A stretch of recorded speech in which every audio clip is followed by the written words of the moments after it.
Hello students, welcome back to my channel physics with Kamal Suthar. बच्चों, class 11th का chapter number 3 हमने start किया था, मोशन इन स्ट्रेट लाइन। और स्ट्रेट लाइन में अब तक हम लोग पढ़ चुके हैं इक्वेशन ऑफ मोशन। न्यूटन की 3 इक्वेशंस हमने डिस्कस की थी और उस पर बेस्ड हमने कुछ न्यूमेरिकल्स किए थे। ठीक है बच्चों, आज हम लोग पढ़ने वाले हैं मोशन अंडर ग्रेविटी। अगर कोई भी object due to gravity move करता है तो उसकी इक्वेशंस हम लोग किस तरीके से लिखते हैं, और पहले थ्योरी करने के बाद में हम लोग करेंगे उस पर बेस्ड कुछ न्यूमेरिकल्स। ठीक है, तो जो स्टूडेंट्स अभी तक इससे पहले वाला लेक्चर नहीं देख पाए जिसमें हमने डिस्कस किया था न्यूटन्स इक्वेशन और उसके न्यूमेरिकल्स, प्लीज़ उस लेक्चर को आप ज़रूर देखें और उसका जो लिंक है वो डिस्क्रिप्शन बॉक्स में मैंने आपको दे रखा है। ओके, तो चलिए बच्चों स्टार्ट करते हैं हम लोग आज का नया टॉपिक, मोशन अंडर ग्रेविटी। बच्चों, अंडर ग्रेविटी का मतलब ये होता है अगर कोई भी ऑब्जेक्ट है वो मूव कर रहा है due to influence of gravitational force. ठीक है, अगर किसी भी ऑब्जेक्ट को हमने सपोज करो ऊपर की ओर फेंका या किसी भी ऑब्जेक्ट को हमने किसी हाइट से ड्रॉप किया, तो बच्चों कौन सा फोर्स उस ऑब्जेक्ट को अपनी ओर अट्रैक्ट करता है, और वो जो फोर्स होता है उसे हम लोग बोलते हैं अर्थ का ग्रेविटेशनल फोर्स। ठीक है, यानी कि यहाँ पे एक्सटर्नल फोर्स की वैल्यू हम लोग केवल एक ही फोर्स हम लोग यहाँ पे अज्यूम करने वाले हैं, अर्थ का ग्रेविटेशनल फोर्स। और सेकेंड थिंग, यहाँ पे हम लोग बात करने वाले हैं ओनली 1D की, यानी कि जो ऑब्जेक्ट है वो मूव करेगा बच्चों ओनली एक ही डायरेक्शन में स्ट्रेट लाइन के अंदर। ठीक है, तो इसके अलग अलग केसेस हम लोग यहाँ पे सॉल्व करने वाले हैं। बच्चों, केस नंबर 1 हम लोग सॉल्व करेंगे कि अगर किसी भी ऑब्जेक्ट को हमने ग्राउंड से किसी हाइट पे फेंका तो उसकी इक्वेशंस हम लोग किस तरीके से लिखेंगे। सेकंड केस हम लोग सॉल्व करेंगे कि अगर कोई भी ऑब्जेक्ट है उसको हमने किसी हाइट से ड्रॉप किया तो उसकी इक्वेशन हम लोग किस तरीके से लिखेंगे। केस नंबर 3, किसी भी ऑब्जेक्ट को हम लोग किसी भी हाइट से अगर ऊपर की ओर फेंकते हैं तो उसकी इक्वेशंस हम लोग किस तरीके से लिखते हैं। और केस नंबर 4 कि अगर कोई भी ऑब्जेक्ट किसी दूसरे ऑब्जेक्ट के अंदर रखा हुआ है, ठीक है, और वो जो दूसरा वाला ऑब्जेक्ट वो मूविंग कंडीशन में है, ठीक है, तो उसकी इक्वेशंस हम लोग किस तरीके से यहाँ पे सॉल्व करते हैं। ठीक है, तो आइए स्टार्ट करते हैं हम लोग। Case number 1, motion under gravity, अपनी हेडिंग रहेगी यहाँ पे आज की, मोशन अंडर ग्रेविटी। ओके, और इसमें हम लोग केस नंबर 1 स्टार्ट करते हैं बच्चों। Case number 1, when object is projected, या ऑब्जेक्ट इज आप कह सकते हो thrown in upward direction with some speed, और आप कह सकते हो वेलोसिटी आप अज्यूम कर लेते हैं यहाँ पे u।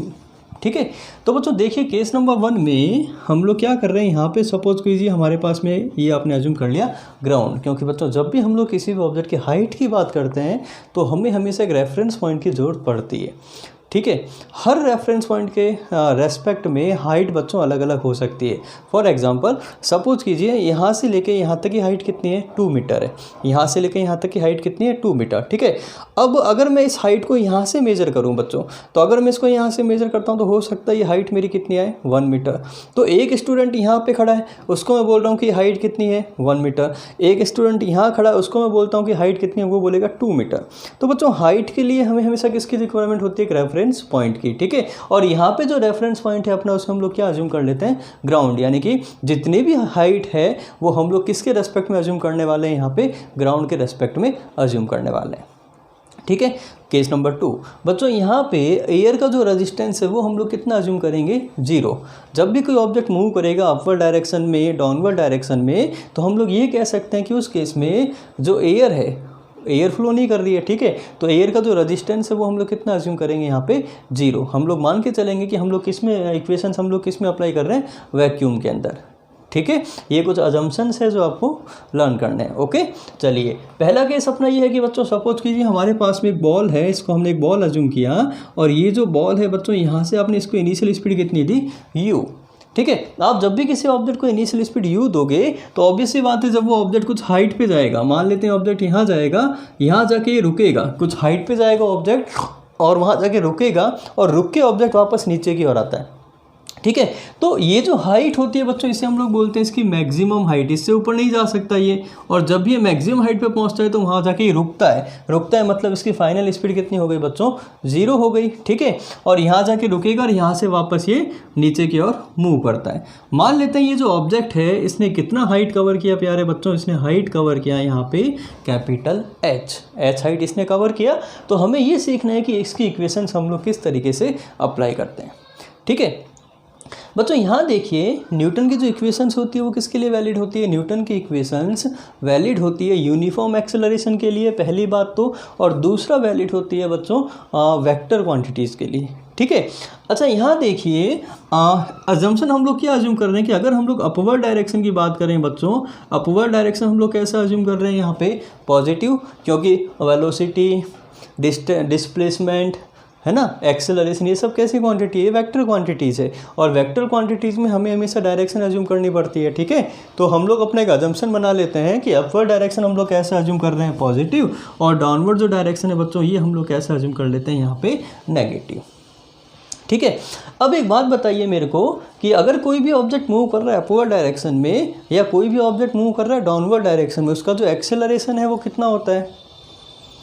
उस केस में उसका जो एक्सेलरेशन है बच्चों, यहाँ पे फोर्स कौन अप्लाई कर रहा है, ग्रेविटी फोर्स अप्लाई कर रही है, अर्थ अप्लाई कर रही है, ठीक है। और बच्चों अर्थ का जो एक्सेलरेशन होता है उसे हम लोग बोलते हैं एक्सेलरेशन ड्यू टू ग्रेविटी।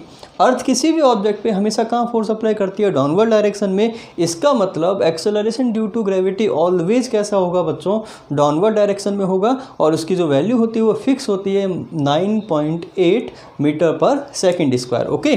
तो बच्चों ध्यान रखें कि acceleration due to gravity always किस डायरेक्शन में होता है, डाउनवर्ड डायरेक्शन में। आप चाहे किसी ऑब्जेक्ट को ऊपर फेंको, चाहे आप किसी ऑब्जेक्ट को नीचे फेंको, ग्रेविटी हमेशा फोर्स का अप्लाई करेगी, ग्रेविटी हमेशा डाउनवर्ड फोर्स से अप्लाई करेगी, है ना। तो एक्सेलरेशन ड्यू टू ग्रेविटी आपको हमेशा कितना लेना है बच्चों, -g। माइनस क्यों लिया, क्योंकि इसकी डायरेक्शन कौन सी है, डाउनवर्ड डायरेक्शन में, ठीक है। और g की वैल्यू कितनी होती है, g की वैल्यू होती है 9.8 मीटर पर सेकेंड स्क्वायर। और आप कह सकते हैं ऑलमोस्ट g की वैल्यू यहाँ पे कितनी होती है, 10 मीटर पर सेकेंड स्क्वायर, ठीक है। तो चलिए बच्चों यहाँ पे हम लोग इसकी कुछ इक्वेशंस लिखते हैं। सपोज करो यहाँ पे मुझे पहली इक्वेशन लिखनी है, न्यूटन की फर्स्ट इक्वेशन। तो न्यूटन की फर्स्ट इक्वेशन क्या होती है बच्चों, न्यूटन की फर्स्ट इक्वेशन होती है v = u + at, ठीक है। यहाँ पे t हमने क्या अज्यूम किया है, t हमने अज्यूम किया यहाँ पे टाइम ऑफ एसेंट, मतलब इसको ग्राउंड से मैक्सिमम हाइट तक पहुँचने में कितना टाइम लगा उसे हम लोग बोलते हैं टाइम ऑफ एसेंट। जब ऑब्जेक्ट ऊपर जा रहा है तो टाइम ऑफ एसेंट हो गया, ठीक है। और जब ऑब्जेक्ट नीचे आएगा तो उसे हम लोग बोलते हैं टाइम ऑफ डिसेंट, ओके। तो हम लोग अज्यूम कर लेते हैं कि यहाँ से लेके यहाँ तक ऑब्जेक्ट को पहुँचने में कितना टाइम लगा बच्चों, इसको कंप्लीट टाइम लगा स्मॉल t। चलिए इक्वेशन अप्लाई करें, v कितना यहाँ पे हाईएस्ट पॉइंट पे फाइनल स्पीड 0, u बच्चों ऑब्जेक्ट ऊपर की ओर जा रहा है तो u यहाँ पे हम लोग कैसे अज्यूम करेंगे, पॉजिटिव। तो ये आपने लिया +u।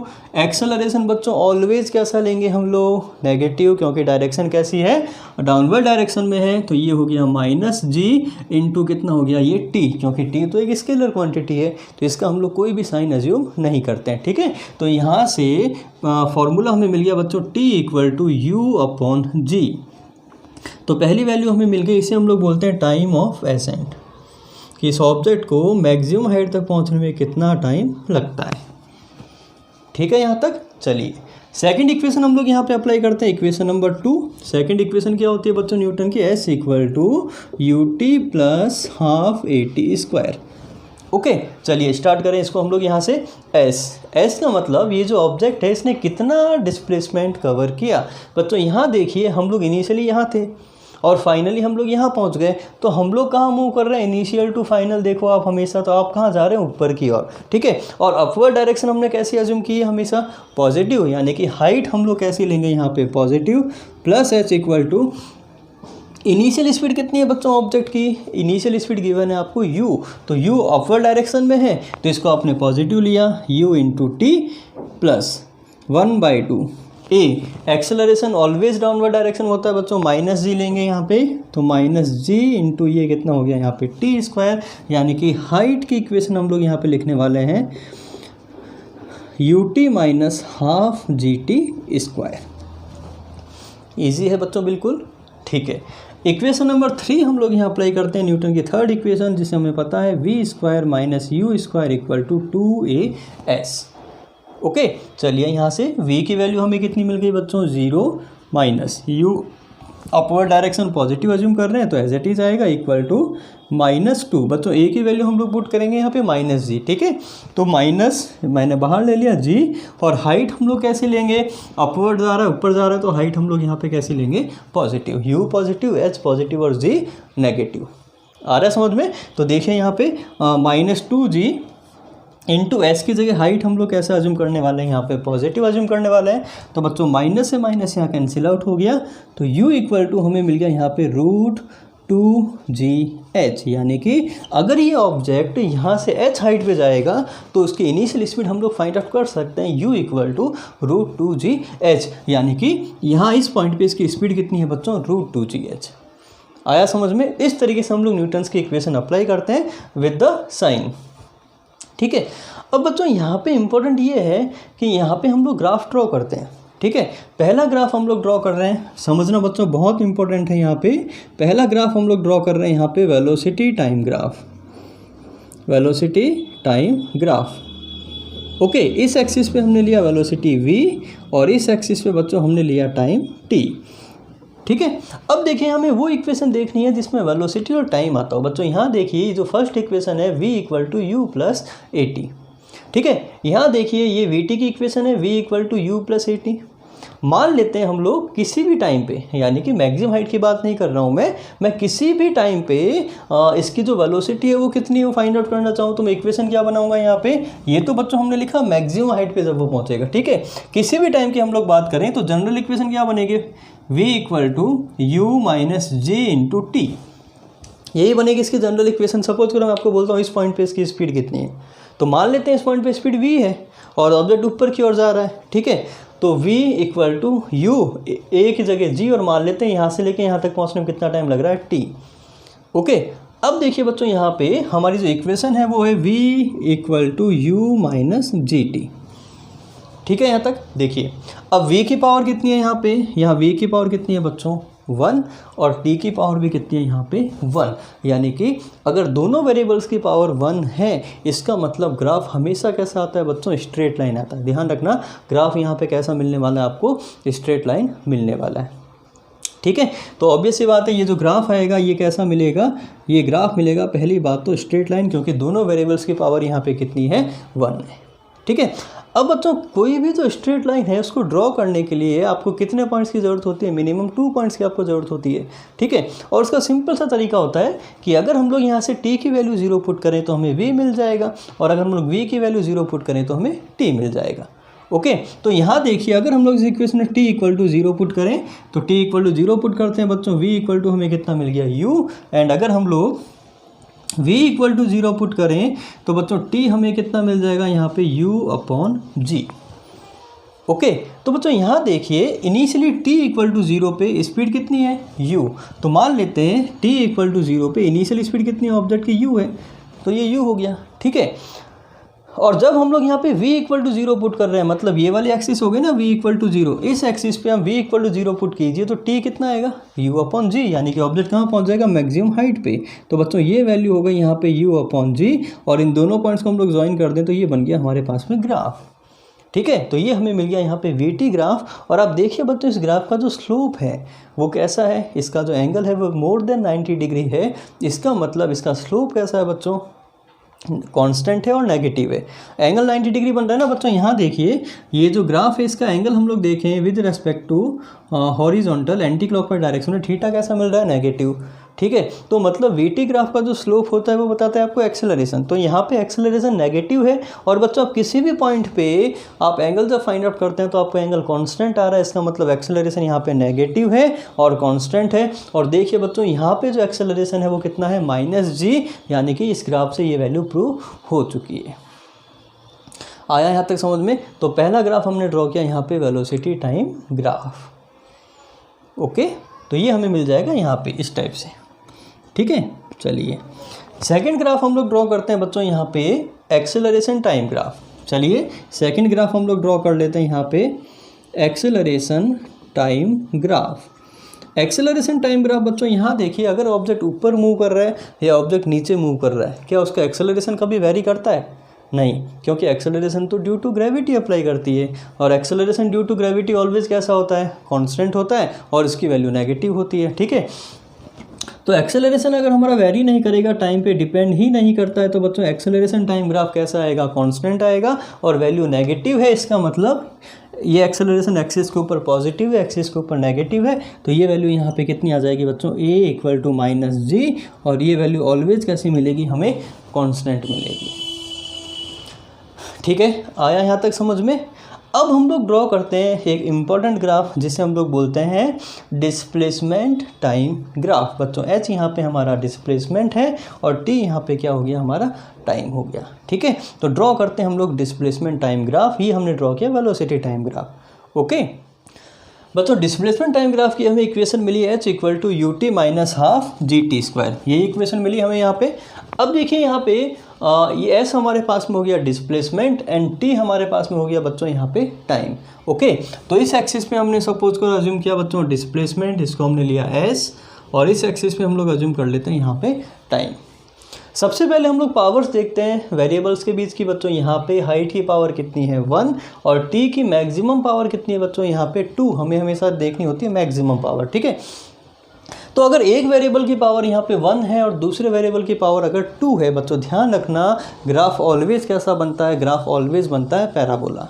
अगर एक वेरिएबल की पावर 1 है, दूसरे वेरिएबल की पावर भी 1 है, तो ग्राफ हमेशा बनेगा स्ट्रेट लाइन। और अगर एक वेरिएबल की पावर 1 है और दूसरे वेरिएबल की पावर 2 है, तो बच्चों ग्राफ ऑलवेज कैसा बनता है, पैराबोला बनता है। ठीक है, तो यहाँ से ये हमारा जो ग्राफ हो गया बच्चों s इक्वल टू, इसको हम लोग लिख लेते हैं minus half g t square, plus मैं क्या लिख सकता हूँ, इसको ut लिख सकता हूँ।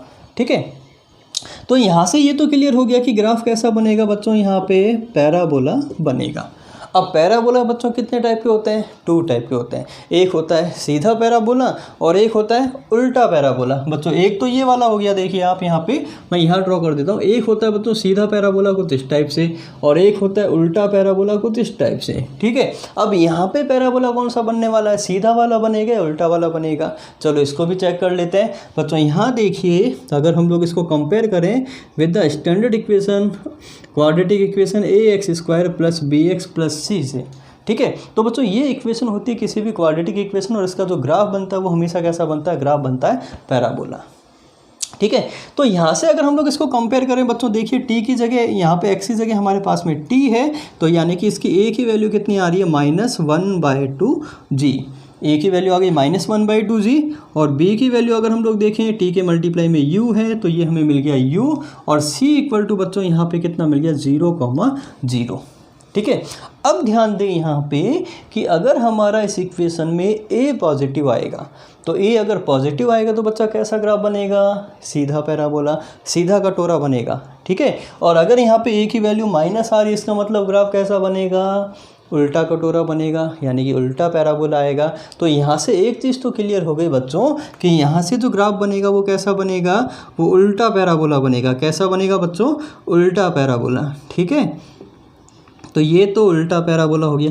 दूसरी बात, ये जो c है बच्चों, इसे हम लोग बोलते हैं इंटरसेप्ट ऑन y एक्सिस। बच्चों ये जो ग्राफ बनेगा यहाँ पे उल्टा पैराबोला बनेगा, ये y एक्सिस को कहाँ कट करेगा, तो बच्चों c, 0,0 पे, मतलब ये जो ग्राफ है बच्चों ये ओरिजिन से पास होगा। कहाँ से पास होगा, ओरिजिन से पास होगा। ठीक है, तो यानी कि इस टाइप की अगर हमारे पास में कुछ बेसिक ट्रिक्स हमें पता है, तो हम लोग एग्जाम में ग्राफ को चुटकियों में सॉल्व कर सकते हैं, बिना हम लोग कॉपी और पेन से किसी क्वेश्चन को सॉल्व किए। ठीक है, तो चलिए अब मुझे पता चल गया कि ग्राफ उल्टा पैराबोला बनेगा, और कहाँ से पास होगा, ये ओरिजिन से पास होगा। ठीक है, तो यानी कि ऑलमोस्ट मेरा ग्राफ कुछ इस टाइप से आना चाहिए। ठीक है, अच्छा बच्चों यहाँ पे अगर कोई भी इक्वेशन हमारी इस टाइप की बनती है, तो हम लोग क्या करते हैं, यहाँ पे वैल्यू फाइंड आउट करते हैं किसकी, t की, जिसे हम लोग बोलते हैं वर्टेक्स। ये जो ग्राफ बनता है इसका मैक्सिमम वैल्यू कितनी होती है ग्राफ की, उसे हम लोग बोलते हैं वर्टेक्स। हाँ, तो इसका वर्टेक्स का फॉर्मूला होता है बच्चों -b/2a। ओके, यहाँ पे लिख देते हैं कैपिटल B और यहाँ लिख देते हैं कैपिटल A। तो बच्चों -b की वैल्यू पुट करें हम लोग यहाँ पे, तो -b -u/2 इंटू a की वैल्यू यहाँ कितनी है बच्चों, -1/2g, यानी कि ये वैल्यू हमें मिल गई u/g। यानी कि u/g टाइम पे, इस पॉइंट को हम लोग अज्यूम कर लेते हैं बच्चों u/g, और u/g टाइम पे ये जो ग्राफ है इसकी वैल्यू आपको मैक्सिमम मिलेगी। ठीक है। और ग्राफ की जो मैक्सिमम वैल्यू होती है वो हम लोग कैसे निकालते हैं, तो उसका फॉर्मूला होता है बच्चों यहाँ पे -b²/4a, ठीक है। ये इस ग्राफ की मैक्सिमम वैल्यू होती है। तो चलो बच्चों यहाँ से वैल्यू फाइंड आउट कर लेते हैं जल्दी से। -b², b की वैल्यू कितनी है, u² अपॉन 4 इंटू -1/2g। तो बच्चों यहाँ से इसको सॉल्व करने पे वैल्यू हमें मिल रही है u² अपॉन 2g, ठीक है। यानी कि मैक्सिमम हाइट आपको कितनी मिल रही है बच्चों यहाँ पे u² अपॉन 2g। तो आप देखिए ये जो ग्राफ बनेगा बच्चों, ये ग्राफ कैसा बनेगा, कुछ इस टाइप से हमारा ग्राफ हमें मिलेगा। आया समझ में। तो t equal to u upon g पे ग्राफ की वैल्यू मैक्सिमम होगी, ग्राफ उल्टा कटोरा बनेगा, ठीक है। और इसे हम लोग बोलते हैं इस ग्राफ का वर्टेक्स बच्चों। ये जो पॉइंट होते हैं इसे हम लोग बोलते हैं वर्टेक्स। और ग्राफ कहाँ से पास हो रहा है, 0,0 से, ठीक है। तो अभी हमने फाइंड आउट किया था कि t equal to u upon g को हम लोग बोलते हैं time of ascent. So maximum time t equal to u upon g पे मैक्सिमम कितना हाइट पे जाएगा, ये यहाँ से लेके यहाँ तक जाएगा, ठीक है। और इस हाइट की वैल्यू कितनी होती है बच्चों, u² अपॉन 2g, ओके। और इतने ही टाइम में वापस ग्राफ, जितना टाइम ग्राफ को ऊपर जाने में लगता है ऑब्जेक्ट को, उतना ही टाइम ऑब्जेक्ट को वापस ऊपर से नीचे आने में भी लगता है, ठीक है। तो यहाँ से वापस इनिशियली वापस कहाँ आ जाएगा, इनिशियल पॉइंट पे आएगा, और इसका डिस्प्लेसमेंट वापस कितना हो जाएगा, 0 हो जाएगा। तो यहाँ से लेके यहाँ तक का टाइम कितना हुआ, u अपॉन जी, और यहाँ से लेके यहाँ तक का टाइम टोटल कितना हो जाएगा बच्चों, इसमें u अपॉन जी ऐड कीजिए तो टोटल टाइम हो गया 2u अपॉन जी। आया समझ में। तो ये हमने ग्राफ ड्रॉ किए, velocity time graph, acceleration time graph and displacement time graph. यहाँ तक आया समझ में बच्चों।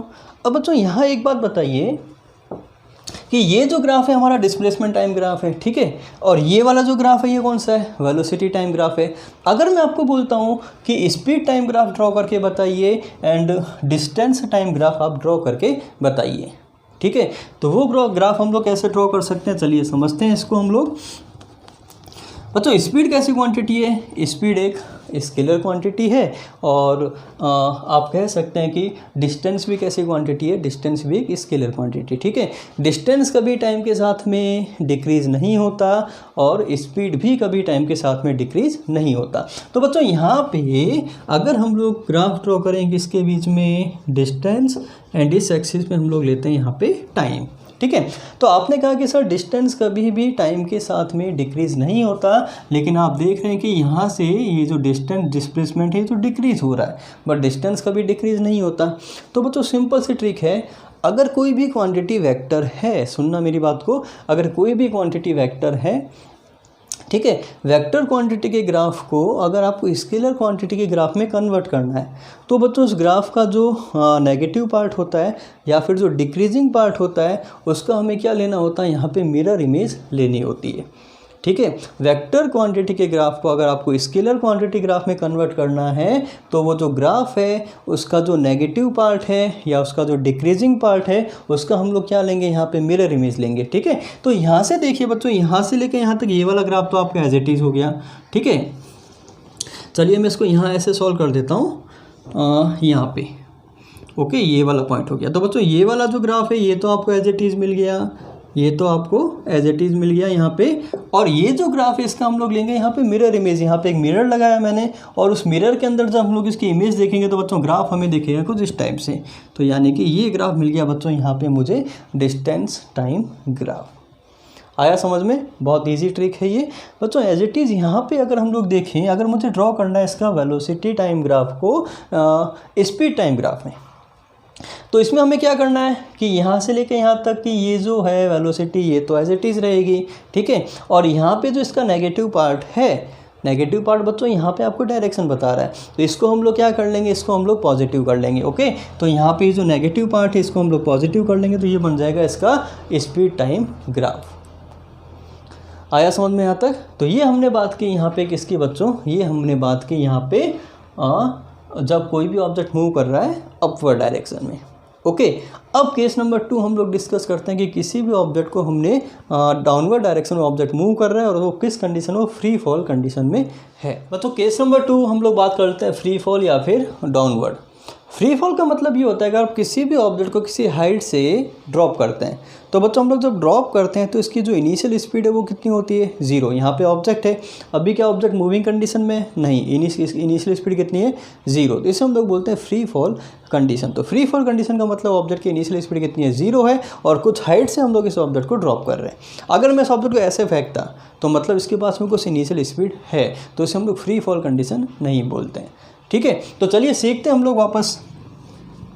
मान लेते हैं हमारे पास में ये एक रेफरेंस पॉइंट है, इसे हमने अज्यूम कर लिया अर्थ। ठीक है, यहाँ पे एक ऑब्जेक्ट है, इसकी इनिशियल स्पीड कितनी अज्यूम कर ली बच्चों हमने यहाँ पे, 0, यानी फ्री फॉल कंडीशन में। ठीक है, और ये जो ऑब्जेक्ट है इसकी हाइट कितनी है बच्चों, यहाँ पे h हाइट है, और मान लेते हैं जब ये ग्राउंड पे पहुँचेगा इसकी स्पीड कितनी है, v है। अपवर्ड डायरेक्शन हम लोग पहले की तरह कितना अज्यूम करेंगे, पॉजिटिव, एंड डाउनवर्ड डायरेक्शन हम लोग कितना अज्यूम करेंगे यहाँ पे, नेगेटिव। ठीक है, और आप देखिए एक्सेलरेशन ड्यू टू ग्रेविटी बच्चों ऑलवेज डाउनवर्ड डायरेक्शन में होता है, इसलिए और उसकी वैल्यू कांस्टेंट होती है, तो ये हम लोग कितना अज्यूम करेंगे यहाँ पे, -g। ठीक है, यहाँ तक। चलिए अब हम लोग अप्लाई करना सीखते हैं यहाँ पे न्यूटन की इक्वेशंस। पहली इक्वेशन हम लोग अप्लाई करते हैं बच्चों, v = u + at अप्लाई करें। मान लेते हैं ये जो ऑब्जेक्ट है इसको यहाँ से लेकर यहाँ तक पहुँचने में कितना टाइम लग रहा है बच्चों, t टाइम लग रहा है।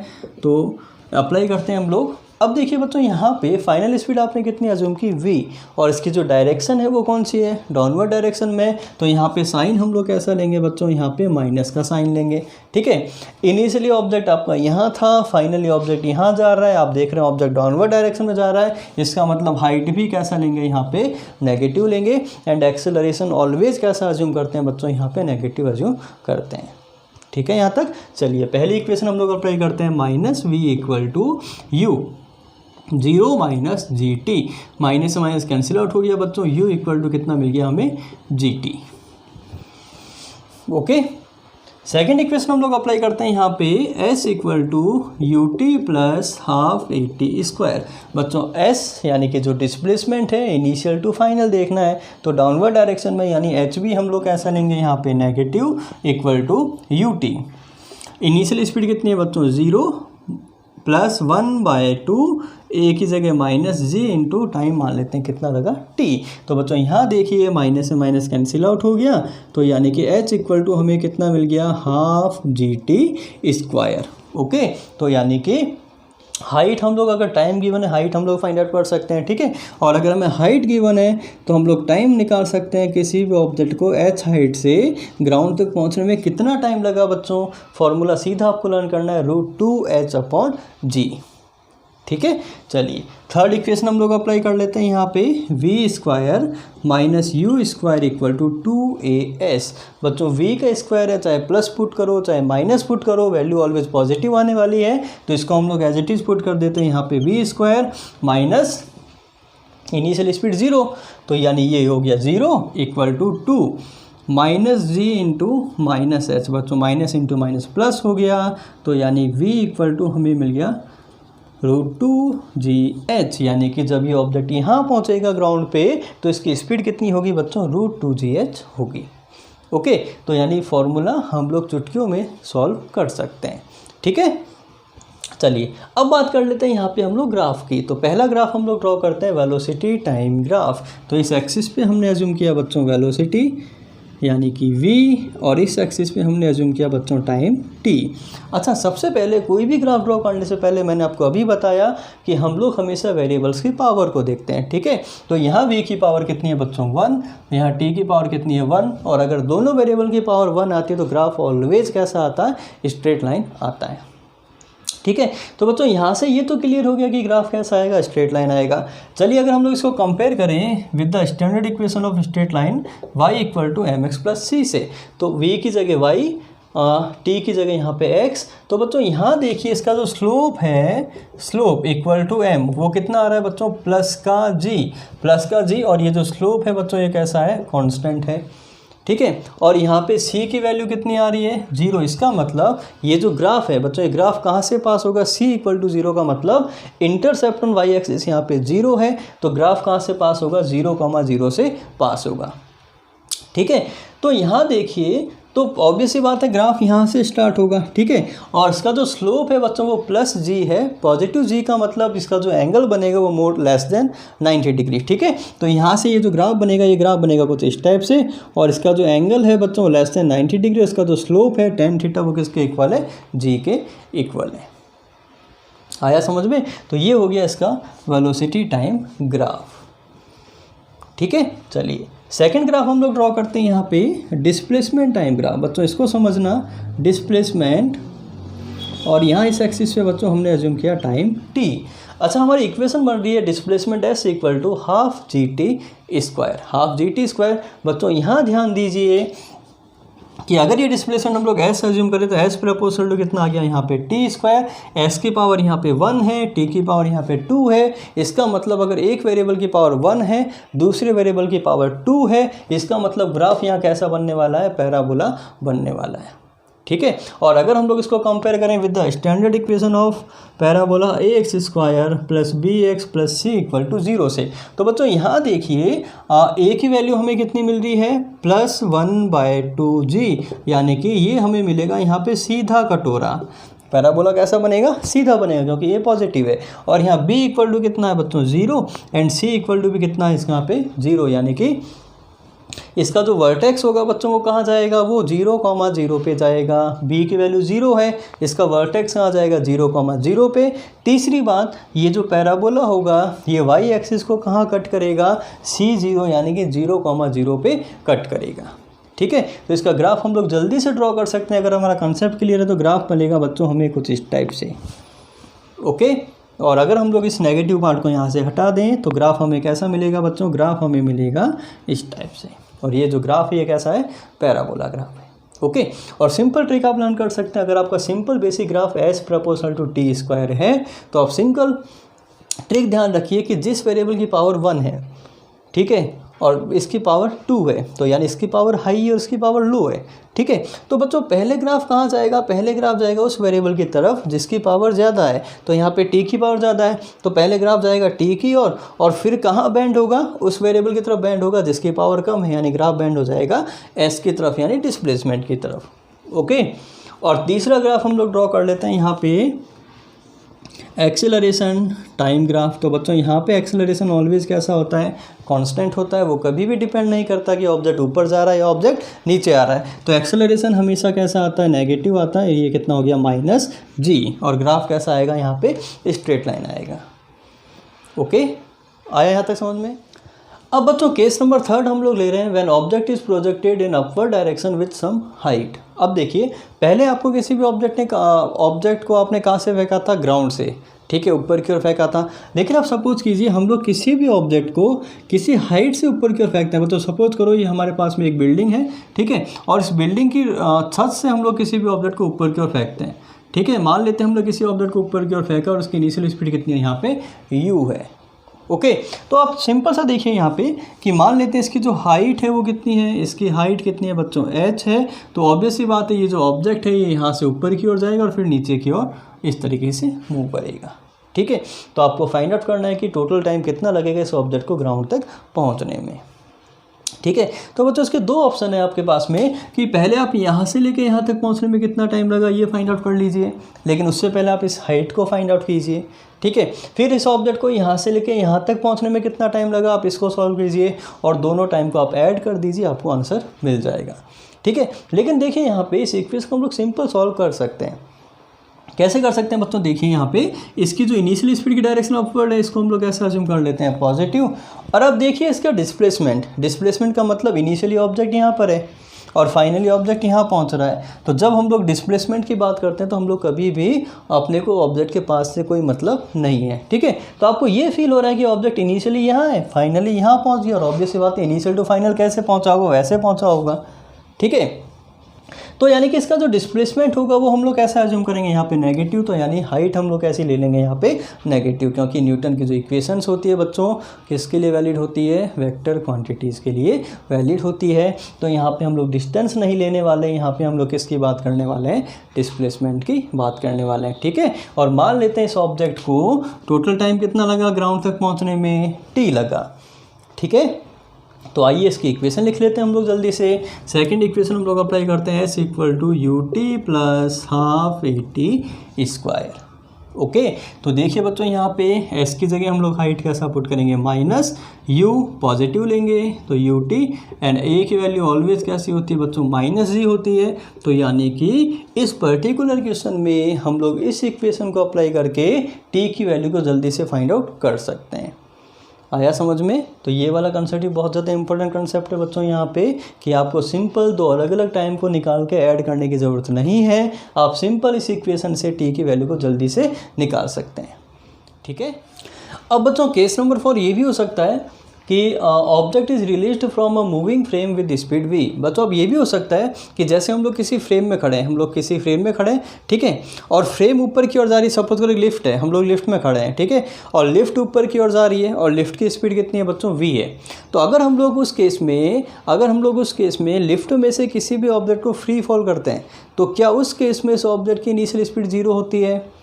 नहीं, क्योंकि अगर ये ऑब्जेक्ट है, ये ऑब्जेक्ट लिफ्ट के अंदर रखा हुआ है, अगर लिफ्ट ऊपर जा रही है तो ऑब्वियस सी बात है ये ऑब्जेक्ट भी ऊपर जा रहा है, तो जो लिफ्ट की स्पीड होगी बच्चों वही तो इस ऑब्जेक्ट की स्पीड होगी। ठीक है, तो इस केस में आप कह सकते हैं कि इसकी इनिशियल स्पीड 0 नहीं है। इस केस में ये जो ऑब्जेक्ट है इसकी इनिशियल स्पीड उस लिफ्ट की या उस फ्रेम की स्पीड के इक्वल होती है। ठीक है, तो नेक्स्ट केस हम लोग ये करने वाले हैं बच्चों, यहाँ देखिए, सपोज करो हम लोग यहाँ खड़े हैं, ठीक है, हम लोग ये लिफ्ट के ऊपर खड़े हैं और लिफ्ट एक ऊपर की ओर जा रही है, कितनी स्पीड से जा रही है बच्चों, v स्पीड से जा रही है। ठीक है, अब क्वेश्चन ये बोल रहा है कि अगर यहाँ पे ये जो लिफ्ट है ये कितनी हाइट पे पहुँच गई, ये h हाइट पे पहुँच गई।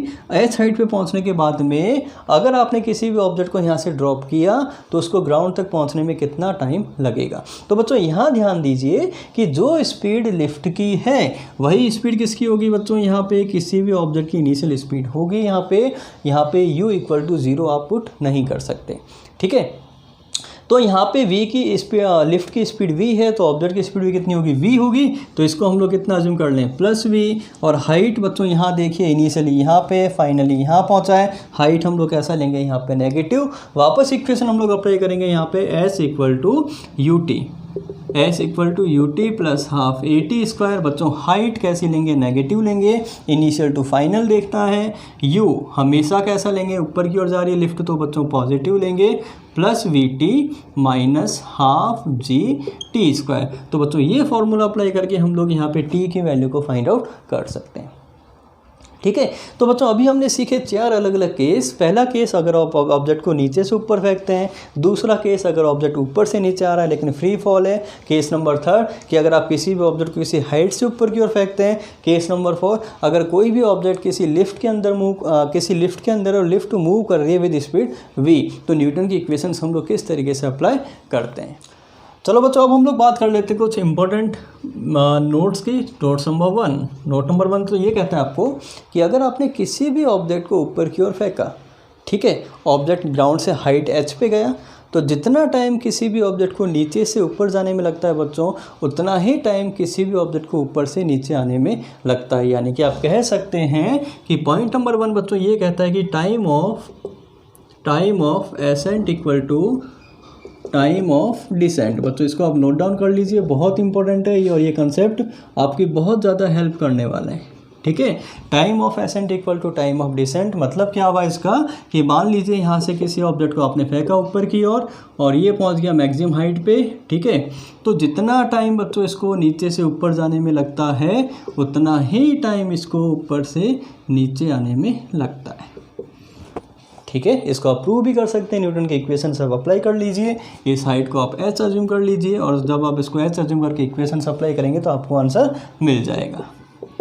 ठीक है, सेकंड थिंग बच्चों, पॉइंट नंबर 2 ये कहता है कि एट सेम हाइट, अगर कोई भी ऑब्जेक्ट है वो सेम हाइट पे है, ठीक है, तो दो डिफरेंट टाइप में वो सेम हाइट पे हो सकता है।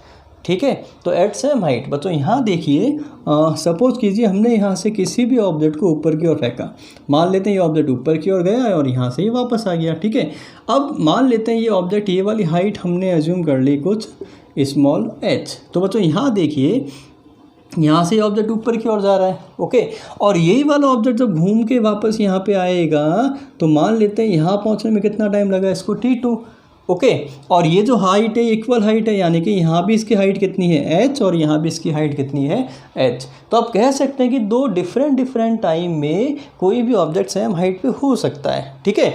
तो अगर हम सेम हाइट की बात करें तो उस केस में u का फॉर्मूला बच्चों आपको लर्न करना है, u इक्वल टू g/2 और मान लेते हैं टाइम कितना हुआ t1 प्लस t2। ओके, तो पहला फॉर्मूला आपको लर्न करना है u equal to g/2 t1 plus t2, ठीक है। और सेकंड फार्मूला आप यहाँ पे अप्लाई करेंगे, हाइट मान लिया आपने h equal to half g into t1 into t2। तो बच्चों ध्यान रखें, अगर क्वेश्चन में आपको बोल रहा है कि अगर कोई भी ऑब्जेक्ट है वो सेम हाइट पे है और टाइम आपको गिवन है, तो आप जल्दी से सबसे पहले आप इनिशियल स्पीड u की वैल्यू फाइंड आउट कर लीजिए और उसके बाद में क्वेश्चन जो भी बोल रहा है उसके आगे क्वेश्चन को आप सॉल्व कर लीजिए, ठीक है। तो ये ट्रिक भी बहुत ज़्यादा इम्पोर्टेंट है।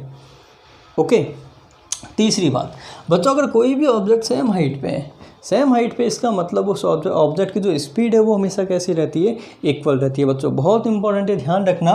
मान लीजिए इस पॉइंट पे अगर इस ऑब्जेक्ट की स्पीड v है, तो बच्चों जब ये घूम के वापस इस पॉइंट पे पहुंचेगा तो इसकी जो स्पीड रहेगी वो कितनी रहेगी, v रहेगी, लेकिन इसकी जो डायरेक्शन है वो चेंज हो जाएगी, ठीक है। इसको हम लोग प्रूव भी कर सकते हैं। इसको हम लोग कैसे प्रूव करें बच्चों, देखिए केस नंबर 1 में हमने यहाँ से मान लेते हैं ऑब्जेक्ट की इनिशियल स्पीड कितनी है, u है, ठीक है। तो जब ये ऑब्जेक्ट यहाँ से लेके यहाँ तक पहुँचा था तो कितना टाइम लगा था, इसको हम लोग अप्लाई कर लेते हैं s equal to u t plus half a t square, या थर्ड इक्वेशन हम लोग अप्लाई कर सकते हैं v square minus u square equal to 2as, ठीक है। तो जब ये ऑब्जेक्ट यहाँ से लेके यहाँ तक पहुँचा था टाइम कितना लगा था इसको t, और जब ये ऑब्जेक्ट यहाँ से लेके यहाँ तक पहुँचेगा तो टाइम कितना लगेगा t। तो पहले मान लेते हैं कि यहाँ पे इसकी इनिशियल स्पीड कितनी हो गई बच्चों, 0 minus u square equal to 2, a की जगह लेंगे हम लोग माइनस जी, और हाइट हम लोग कितनी ले रहे हैं यहाँ पे h। तो बच्चों यहाँ से u की वैल्यू कितनी आई थी, √2gh। मतलब अगर इस ऑब्जेक्ट को आपको यहाँ से h हाइट पे फेंकना है तो इसकी इनिशियल स्पीड कितनी होनी चाहिए बच्चों, इस पॉइंट पे √2gh। ओके, अब मान लेते हैं हम लोग कि ये जो ऑब्जेक्ट है वो जब यहाँ से वापस नीचे की ओर आएगा तो मान लेते हैं इस पॉइंट पे जो इसकी स्पीड है वो कितनी है, v है, ठीक है। तो वापस अप्लाई करते हैं हम लोग थर्ड इक्वेशन, तो v स्क्वायर माइनस यहाँ इनिशियल स्पीड कितनी है इसकी 0 इक्वल टू 2 इंटू ए की वैल्यू हम लोग कितनी लेंगे, माइनस जी, और ऑब्जेक्ट यहाँ से नीचे आ रहा है तो हाइट भी हम लोग कैसे लेंगे बच्चों, यहाँ पे minus H, minus into minus plus हो गया, तो v की वैल्यू कितनी हो जाएगी, √2gh। तो बच्चों देखिए यहाँ पे इनिशियल स्पीड कितनी थी, अगर हाइट इक्वल है तो √2gh, और इस पॉइंट पे फाइनल स्पीड भी कितनी मिल गई आपको, √2gh। इसका मतलब अगर कोई भी पॉइंट सेम हाइट पे है, ठीक है, सिंगल पॉइंट की हम लोग बात कर रहे हैं यहाँ पे, कि अगर कोई भी पॉइंट सेम हाइट पे है तो इक्वल हाइट पे उसकी जो स्पीड होती है वो हमेशा इक्वल होती है, बट डायरेक्शन एक दूसरे के अपोजिट होती है। दूसरी बात, अगर कोई भी पॉइंट सेम हाइट पे है तो इनिशियल स्पीड हम लोग निकाल सकते हैं हाफ जी t1 प्लस t2, और हाइट हाफ जी इंटू t1 इंटू t2। बच्चों नेक्स्ट थिंग, अगर हम लोग यहाँ पे t1 प्लस t2 को ऐड कर दें तो इसे हम लोग बोलते हैं इसका टाइम ऑफ फ्लाइट। क्या बोलते हैं बच्चों इसको, time of flight. Time of flight का मतलब इस ऑब्जेक्ट को यहाँ से लेके ग्राउंड तक पहुँचने में कितना टाइम लगा, तो इस टाइम को हम लोग बोलते हैं यहाँ पे टाइम ऑफ फ्लाइट, ठीक है। तो ये बच्चों एक बेसिक कंसेप्ट है, लेकिन ये कंसेप्ट आपके क्वेश्चंस में बहुत ज़्यादा हेल्प करने वाला है। बच्चों next star point number 3। Point number 3 ये कहता है कि सपोज कीजिए हमारे पास में ग्राउंड है, ओके, और ग्राउंड से ये हाइट हमने कितनी अज्यूम कर ली, यहाँ पे h हाइट को हमने अज्यूम किया, ठीक है। अब देखिए यहाँ पे सपोज करो पहला वाला जो पार्टिकल है इसको हमने नीचे की ओर फेंका बच्चों, इनिशियल स्पीड कितनी है u, इसको हमने ऐसे नीचे की ओर फेंका। मान लेते हैं इसको नीचे तक पहुँचने में कितना टाइम लग रहा है बच्चों, t1, इसको टाइम कितना लग रहा है, t1, ओके। सेकंड वाला जो पार्टिकल है यहाँ पे इसको हमने ड्रॉप किया यहाँ से, यानी कि इसकी इनिशियल स्पीड कितनी है, 0। मान लेते हैं इस पार्टिकल को यहाँ से लेके यहाँ तक पहुँचने में कितना टाइम लगा, t2। और थर्ड केस में अगर मान लेते हैं हमने इस पार्टिकल को ऊपर की ओर फेंका तो इसको यहाँ से लेके यहाँ तक पहुँचने में कितना टाइम लगा बच्चों, t3, ओके। तो एक रिलेशन आपको याद करना है बच्चों। देखिए सबसे कम टाइम लगने वाला है t1 को, उसके बाद टाइम लगने वाला है t2 को, और सबसे मैक्सिमम टाइम लगने वाला है यहाँ पे t3 को। ऑब्वियस सी बात है, आप इस कंडीशन को आप अज्यूम कीजिए, ठीक है। तो आप कह सकते हैं यहाँ पे t1 लेस देन कितना होगा, t2, और लेस देन कितना होगा यहाँ पे 3। तो बच्चों यहाँ ध्यान दीजिए कि जो T2 होगा इस केस में T1 और √T1 इंटू T3 के इक्वल होगा। तो ये कुछ बेसिक्स बातें आपको इस चैप्टर में याद होनी चाहिए। अगर एग्जाम में इससे रिलेटेड क्वेश्चंस आते हैं तो आप जल्दी से इसको टिक कीजिए, ठीक है, क्योंकि हम लोग इसको प्रूव भी कर सकते हैं, हम लोग तीनों की इक्वेशंस बना के इसको प्रूव भी कर सकते हैं, लेकिन उसमें बहुत ज़्यादा टाइम लगने वाला है, ठीक है, और हो सकता है इक्वेशंस बहुत ज़्यादा कॉम्प्लिकेटेड बन जाए। तो कुछ बेसिक्स आपको इस तरीके से लर्न करने होंगे, ठीक है। तो आज हमने डिस्कस किया बच्चों मोशन अंडर ग्रेविटी के कुछ एग्जांपल्स, कुछ केसेस। नेक्स्ट लेक्चर में हम लोग डिस्कस करेंगे मोशन अंडर ग्रेविटी के कुछ बहुत अच्छे अच्छे न्यूमेरिकल्स, ठीक है, जो जेईई मेंस में पूछे गए हैं, जो नीट में पूछे गए हैं, जो जेईई एडवांस में पूछे गए हैं, ठीक है। लेकिन कंडीशन ये है कि उस लेक्चर को अटेंड करने से पहले इस लेक्चर को एक बार कंप्लीट ज़रूर करें, ठीक है। Thank you.